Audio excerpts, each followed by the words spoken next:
ওম অখণ্ড সংহিতা বা শ্রী শ্রী স্বামী স্বরূপানন্দ পরমহংসদেবের উপদেশ বাণী ষষ্ঠ খণ্ড।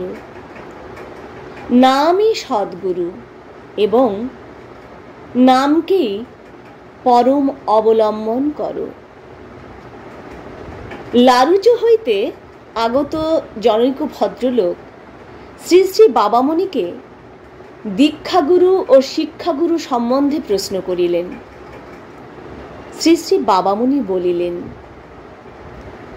ভগবানের পরম পবিত্র নামই প্রকৃত সদ্গুরু।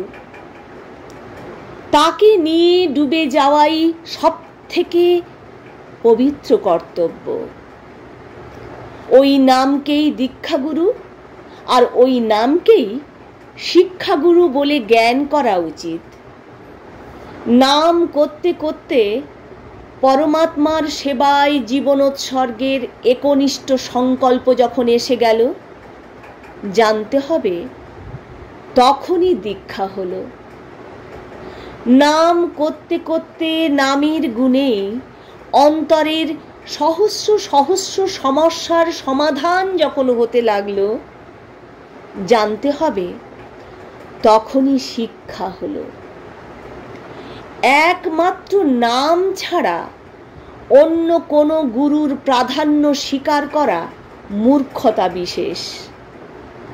নাম পবিত্রতম, নিষ্কলুষ, অপাপ বিদ্ধ বস্তু। আর মানুষ গুরুর ভ্রম প্রতি পদে, ত্রুটি ক্ষণে ক্ষণে, দেহাত্মবোধ সুলভ নানা প্রমাদ তার অবিরাম।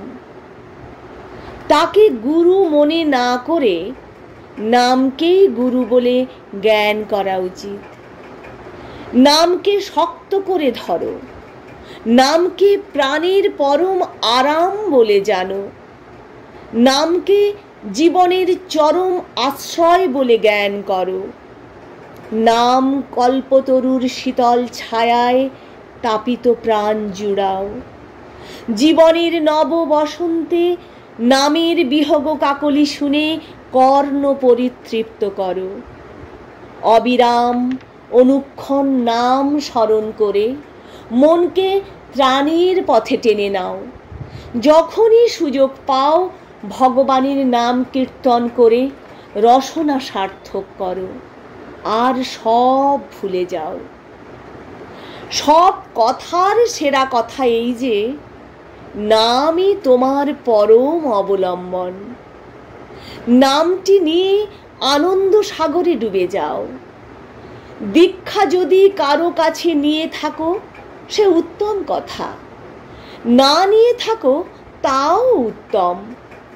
দীক্ষা নিয়েছো কি না নিয়েছো, দীক্ষা নিয়েছো কার কাছ থেকে আর কার কাছ থেকে নয়, এই বিষয় নিয়ে মাথা না ঘামিয়ে মস্তিষ্কের সব কেন্দ্রগুলিকে ঘামিয়ে ফেলো নামের সেবা নিয়ে।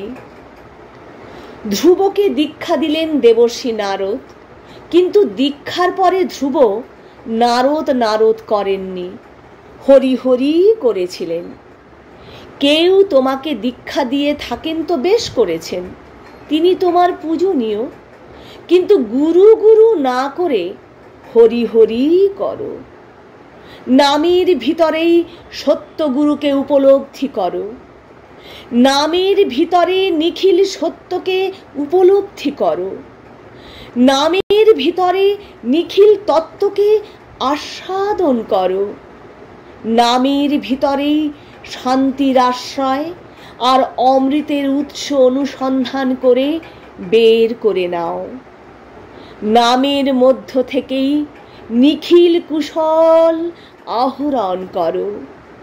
নামকে জানো সর্বস্ব ধন, নামকে জানো পরম আপন।